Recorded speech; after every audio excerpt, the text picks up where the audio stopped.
Que la paix soit sur vous, les Gaulois et les Gauloises, courageux résistants à la dictature sataniste qui bientôt ne sera plus mondiale, mais locale. Je vais parler de la différence entre la chose et l'étiquette. En fait, c'est un sujet très important et relativement complexe que beaucoup de gens ne comprennent pas du tout et n'analysent pas du tout. Une étiquette, c'est un mot. Et ce mot a une importance. Je suis pas en train de nier l'importance des mots et surtout l'importance d'utiliser les mots justes.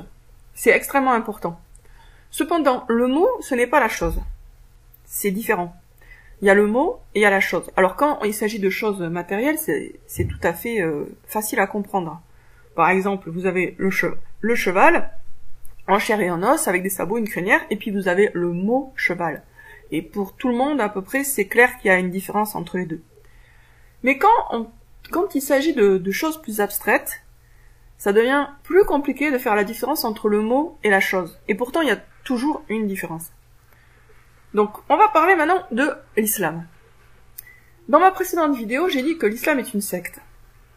Pourtant, je dis aussi, et je le maintiens, que le Coran est la parole de Dieu. Alors, comment on peut concilier ces deux affirmations? Déjà, pour les personnes qui m'écoutent et qui veulent servir de tout leur cerveau, posez-vous la question, en quoi est-ce que c'est compatible ou pas? Il y en a qui vont penser que c'est pas compatible. Si, c'est très compatible. Le Coran est la parole de Dieu.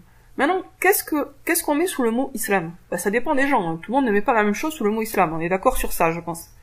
On va pas dire que chacun a sa définition, mais enfin, il y a des définitions assez variées. Beaucoup de musulmans, par exemple, c'était mon attitude jusqu'à assez récemment, vont dire par exemple, la pédophilie au nom de Dieu, ça ne fait pas partie de l'islam, c'est contraire à l'islam.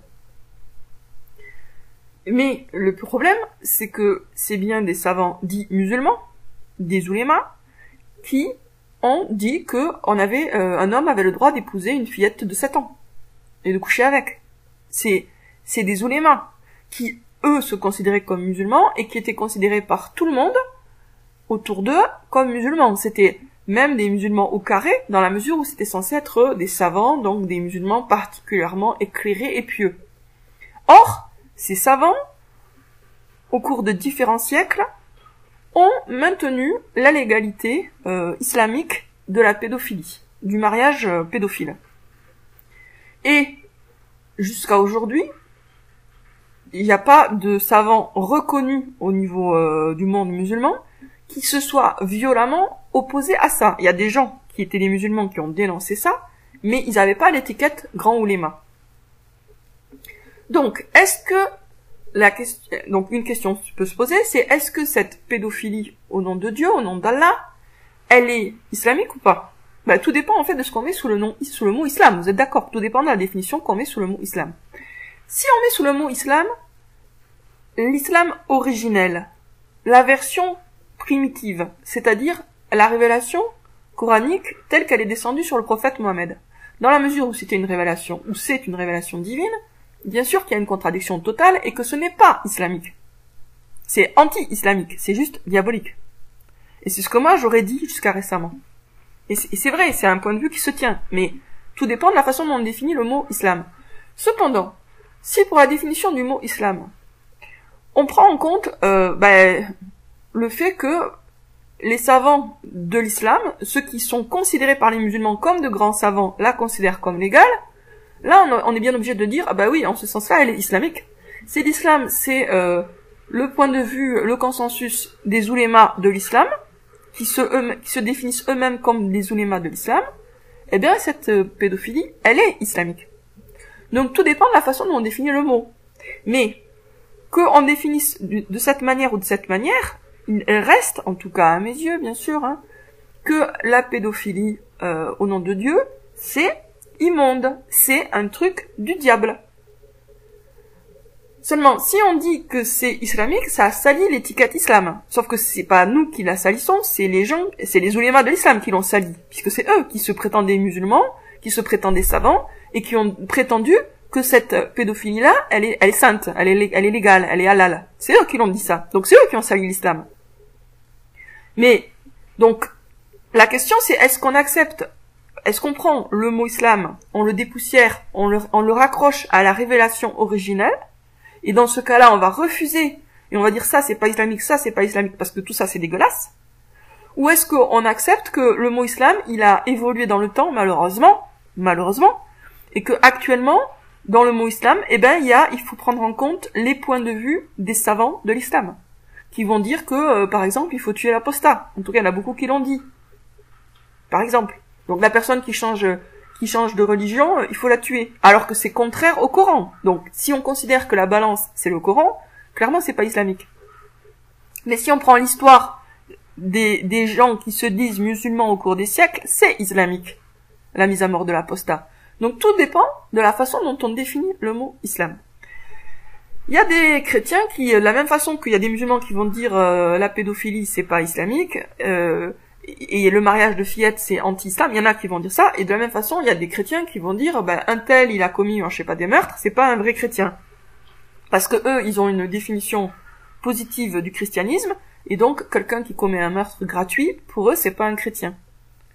Leur point de vue est légitime, et effectivement ils ont raison en ce sens que l'origine même du christianisme, la révélation divine qu'a reçue Jésus, ça n'allait pas du tout avec le meurtre gratuit, c'était incompatible. Donc chaque fois qu'on remonte à la source primitive d'une révélation divine, que ce soit celle du Coran ou que ce soit celle des évangiles, donc on va dire, si on revient à Mohammed ou qu'on revient à Jésus, ou qu'on revient à Abraham, bien sûr qu'on n'aura jamais de trucs dégueulasses, puisque c'est des révélations de Dieu. Mais qu'est-ce qui se passe ensuite? C'est que la rivière, elle se pollue.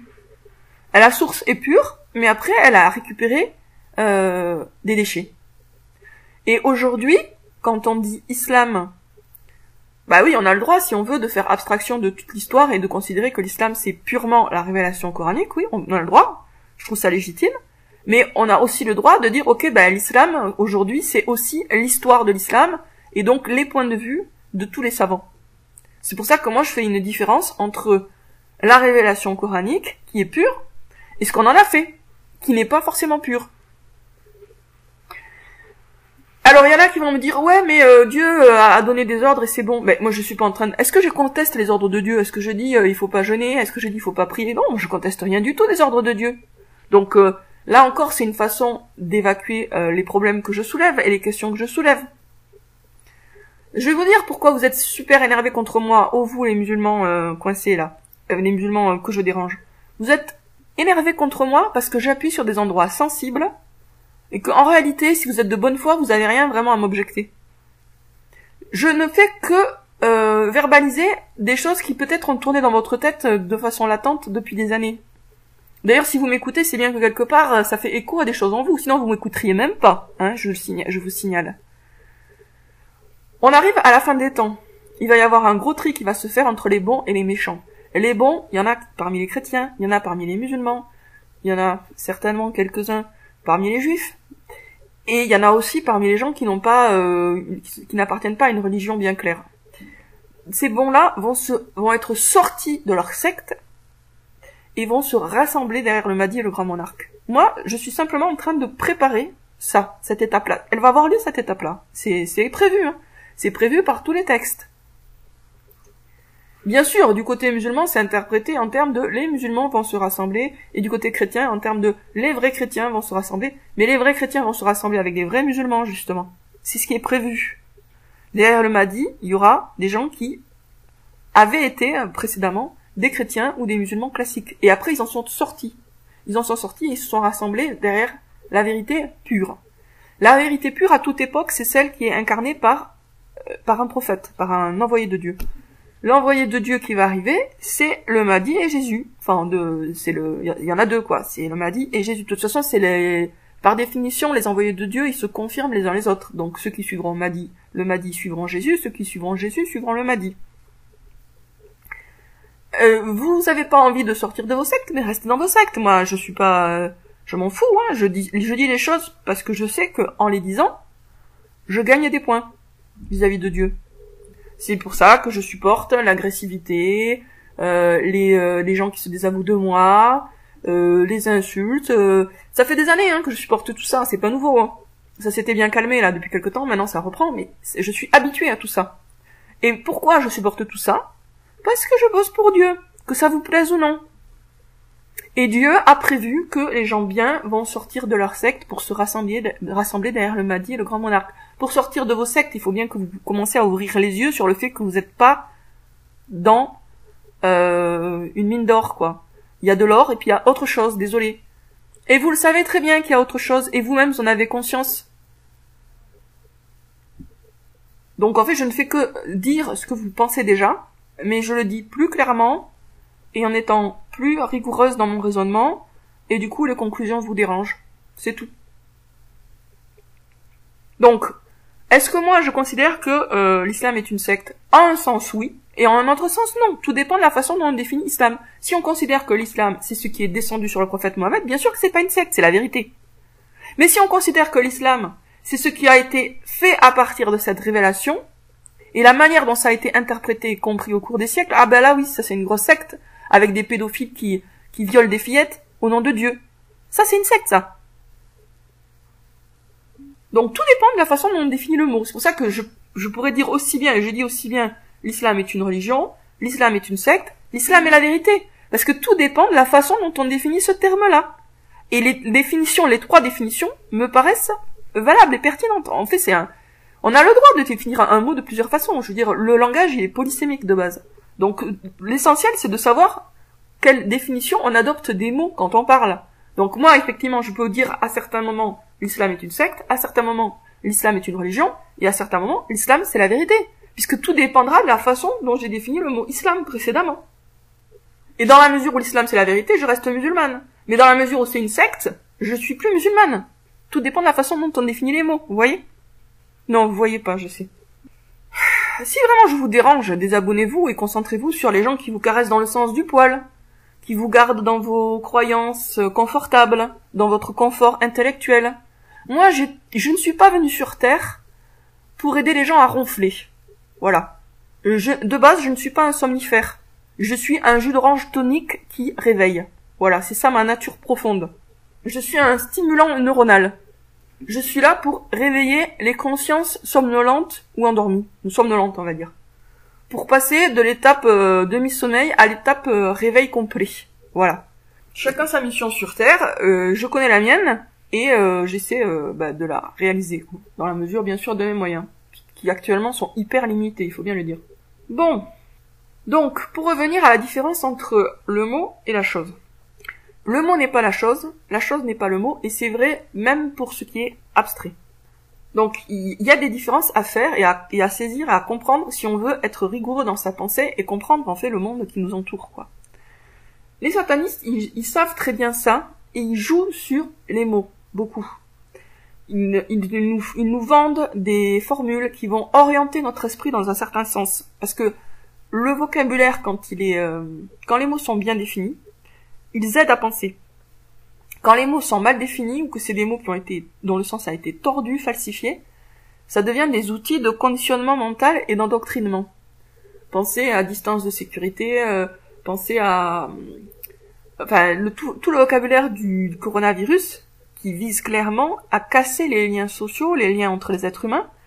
Tout ce vocabulaire nous est tombé dessus d'un coup, on a été harcelé par ces nouveaux termes, geste barrière. Mais geste barrière, qu'est-ce que ça veut dire? Un geste est une barrière, et une barrière contre quoi? Ah oui, contre le méchant coronavirus, mais au final, les gestes en question, ce sont des gestes qui coupent les relations humaines, quoi, qui empêchent les gens de se rapprocher au sens littéral les uns des autres.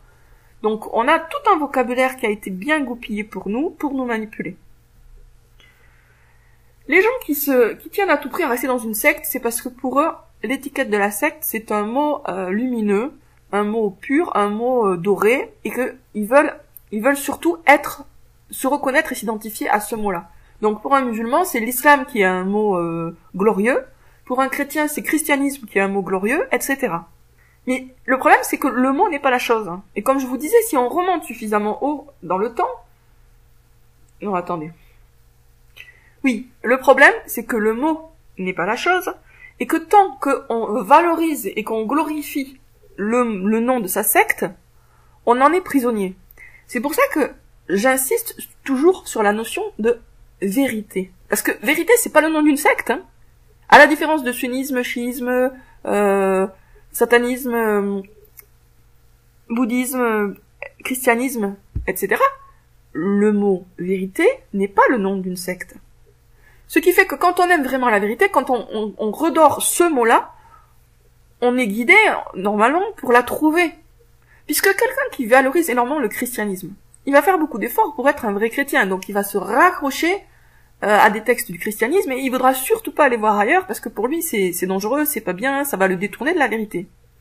Pareil pour un musulman qui considère que l'essentiel c'est d'être musulman, il va se raccrocher à tout ce qui est musulman et islamique et il va surtout pas aller voir ailleurs.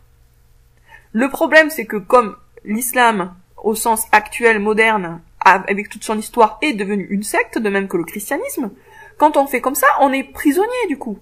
Alors que quand vous valorisez la vérité, quand vous vous dites ce que je veux, moi, c'est savoir la vérité, c'est connaître la vérité, parce que Dieu, c'est la vérité des cieux et de la terre. Si vous connaissez la vérité, vous connaissez Dieu d'une certaine façon. En tout cas, vous le connaissez plus que si vous croyez des mensonges. Vous vous rapprochez de Dieu par la connaissance de la vérité, oui ou non. Et là, normalement, tout le monde dit oui. La connaissance de la vérité nous rapproche de Dieu, parce que Dieu est la vérité des cieux et de la terre. Donc, quand vous valorisez la vérité, quand vous vous dites mais la vérité en tant que principe, pas une vérité spécifique, même si c'est important aussi. Quand on a bien compris un truc, c'est important d'y penser et de se raccrocher aussi à ce qu'on a compris. Mais le principe même de vérité, c'est-à-dire de se dire, voilà, moi ce que je veux, c'est ne pas être manipulé par le diable. Je veux savoir les choses telles qu'elles sont. Je veux connaître la vérité quelle qu'elle soit. Et je m'en fous des étiquettes. Une vérité chrétienne, ça m'intéresse plus qu'un mensonge islamique. Une vérité islamique m'intéresse plus qu'un mensonge chrétien, parce que pour moi l'essentiel c'est vérité. Et peu importe l'adjectif qui vient derrière, tant que c'est vrai, c'est vrai. Sur les apparitions mariales, si vous vous renseignez sur les apparitions mariales, vous serez bien obligé de comprendre que ouais, effectivement, Dieu a envoyé, alors qui? Est-ce que c'est un ange? Est-ce que c'est lui-même? Je sais pas, mais il a envoyé des apparitions à des chrétiens, à des catholiques. Pourquoi? La réponse, elle est donnée par ce qu'a dit l'apparition. Il y avait des raisons bien claires qui étaient données par l'apparition. En général, c'était pour leur dire de se raccrocher plus fermement à leur foi, de penser à l'enfer, de faire beaucoup d'invocations, de se servir du chapelet. Donc, il y avait cette dimension-là souvent. Et après, il y avait aussi des messages parfois politiques. Bref, donc, ce que je veux dire, c'est que, je reviens, j'ai perdu un peu le fil. Si vous voulez vraiment être un soldat du Mahdi ou du grand monarque, vous avez besoin d'accorder beaucoup plus de valeur à la vérité, quelle qu'elle soit, qu'à l'étiquette à laquelle vous identifiez actuellement. Que ce soit christianisme, ou que ce soit islam, ou autre chose. Parce que c'est cette valorisation de la vérité qui va vous permettre de la trouver. Vous ne trouverez, parce que la vérité est cachée quand même, il faut bien le dire. Elle est cachée, donc si vous ne lui accordez pas une grande valeur, vous ne la trouverez pas. Pour trouver quelque chose qui a une petite valeur, on n'a pas. Si par exemple vous cherchez un caillou, vous n'avez pas besoin d'accorder une grande importance à un caillou pour le trouver, parce que des cailloux il y en a partout. Et en plus ils sont bien en évidence. Vous marchez sur une route, il y a un caillou par terre, vous le ramassez, ça y est, vous avez trouvé un caillou. Vous n'avez pas besoin de vous dire ah mon Dieu que c'est beau d'avoir un caillou, parce que c'est facile d'avoir un caillou. Mais la vérité c'est pas un caillou, la vérité c'est un trésor, c'est de l'or, c'est des pierreries. C'est des émeraudes, c'est des rubis, c'est des diamants. La vérité, c'est un grand trésor. Donc pour la trouver, il faut d'abord lui accorder de la valeur. Il faut savoir qu'elle a une grande valeur. Il faut donc être prêt à la chercher un peu partout. Quand je dis un peu partout, ça veut dire aussi et surtout dans d'autres sectes que votre secte.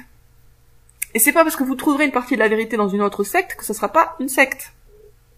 Parce qu'actuellement, il n'y a pas de groupe rassemblé autour de la vérité. Il n'y en a pas.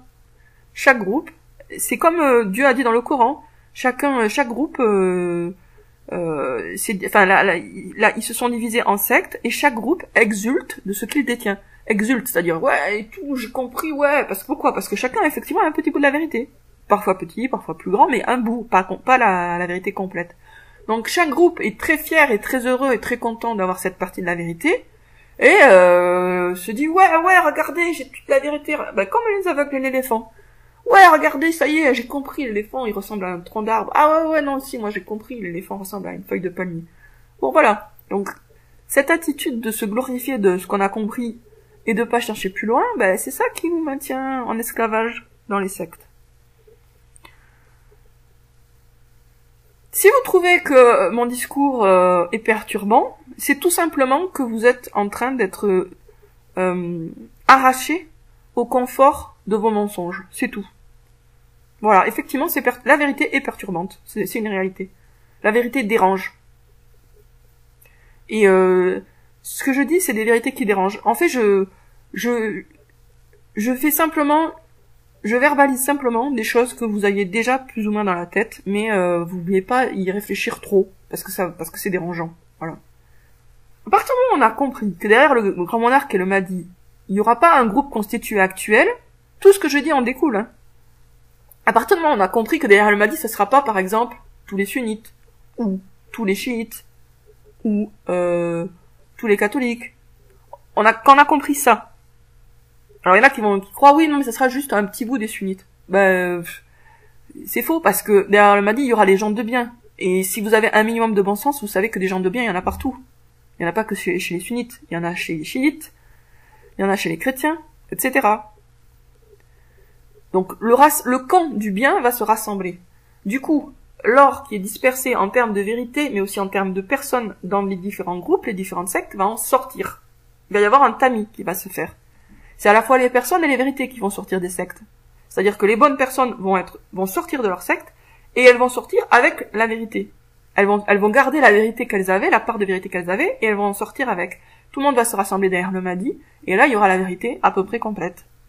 Peut-être pas 100%, mais 99% complète.